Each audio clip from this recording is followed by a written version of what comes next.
Hey everyone, how is it going? So we are continuing on with the Caro-Kann Fantasy Variation. If you haven't seen the last episode, do not worry, your pretty little head about it. It's not required watching, but I do recommend you checking it out after this. As a quick recap, we have the Caro-Kann, we have the E4, C6, D4, D5, and the start of the fantasy is this pawn up to the F3. Now, 53% of players, according to the Lichess database, will go ahead and take.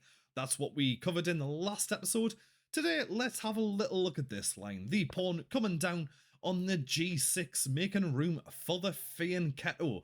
Well, from here, I would get out your horsey. It's just a bit more centre control, and he's made room for the Fianchetto. Makes sense for him to go ahead and do it.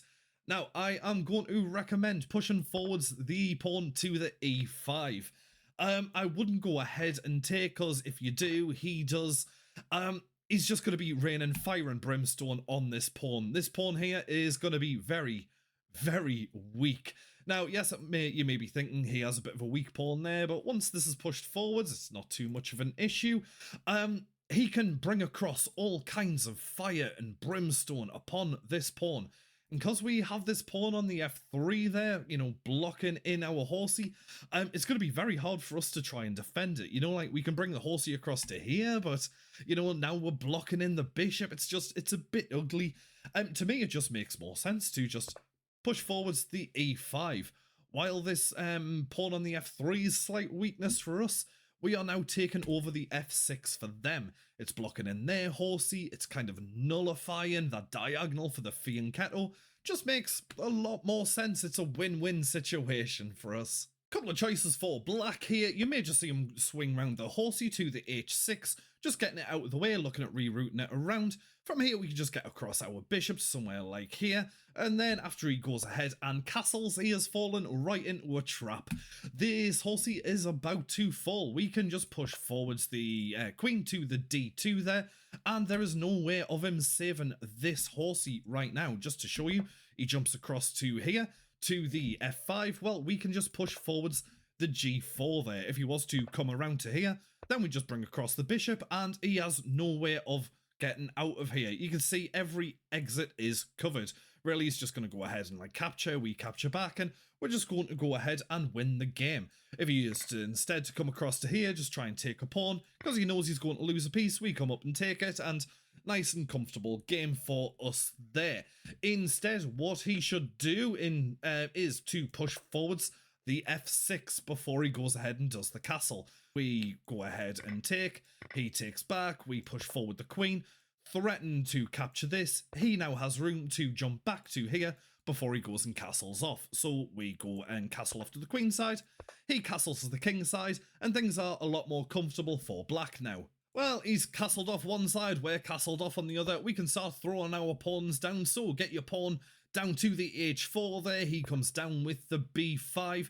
I'd probably get your bishop out in this case, you know, just in case this comes up. Then after takes, we can have the bishop and the rook kind of teaming up together there down this way, which would be very, very uncomfortable for black. I'd probably see something like the horsey coming around and looking at either of these coming down to this B4 square there. Get your pawn up to the G4 there, and if he comes down with the pawn, then you can just hop your horsey out of the way. If he comes down with the horsey, then you can just hop the bishop out of the way. I'd probably come back to somewhere, just bring him right the way back there. We can always look at rerouting him at some point, but this way we do have a lot more options there. We do have to be kind of aware of him coming down for this if we do ever hop this horsey out the way. So at some point we are going to have to kind of shimmy the king across just onto the B1 there. But like I say, you can see how this game's going to play out. It's going to be very much the pawns coming down like so, trying to break open each other's king side.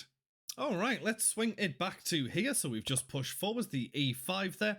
Let's just say he comes down straight away with the F6. Well, we really want to try and kind of keep this pawn chain going on, so we just push forwards that F4. So if he does go ahead and take, we can just go ahead and take back, and we are very, very happy there.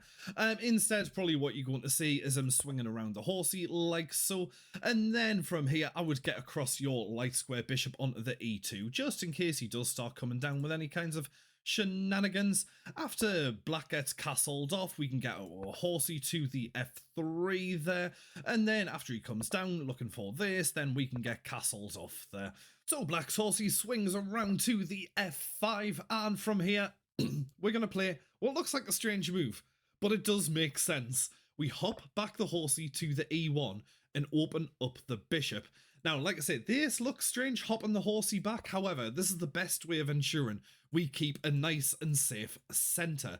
So we offer up the bishop and we take back with the horsey. Now, if you're playing a bit of blitz game or anything, don't like immediately go and take with the queen. Not only do we lose a pawn, we lose the entire centre and essentially just lose the game. So do be ever so careful. We take back with the other horsey, and you can already see the kind of role that this horse is going to be playing. It's, you know, very, very kind of defensive position here. Pawn comes down to break open the centre again. We push forwards the c3, and after takes and takes, we and then their horsey comes out. We can then swing our other horsey back to the f3 where it was before. Now you can see there's a lot of pressure coming onto this pawn, and black's probably going to try and bring in even more pressure. Now, be aware of this pin. While we're okay for now, you know, we have enough defenders for the time being. I'd still just slide your king out of the way to the h1. That's absolutely fine, just in case there. Now from here, if he tries to break open the centre, that's fine. I'd take back with your f-pawn. Clearly, we don't want to open up this and then open up this pawn there, and we're absolutely fine. You know, we'll probably get across something like this, and then we can look at, I don't know, maybe pushing forwards to g4. You know, start getting really, really aggressive from there, make him hop this guy out of the way. And really, he's kind of limited in where he can go. I mean, he can go to the h6 there, but then we push forwards to h3, and then this horsey, again, he's going to have to jump back, and he's got a lot of nowhere of really to go, so that puts us in a pretty good position there. Alternatively, I mean, you may say something like this, the pawn coming down on the h5. We'll start looking at bringing the rook across just so we can start pushing forwards this pawn a little bit. Then after this, push forward this. Clearly you can't take because it's going to be pinned, and we can either push forwards the a3 there or look at bringing this guy across. Again, we do have to be careful, you know, moving this out of the way just in case horsey comes down, and that's going to be uncomfortable for us. But yeah, we're in a very comfortable position here. We should have a pretty good game. Right, there are some of the key lines in the fantasy variation of the g6 push. If you haven't seen the last video of the pawn going ahead and capturing, then I'd recommend you going ahead and checking that out. If you like it, please leave it a like, subscribe if you really like it, and I will catch you later.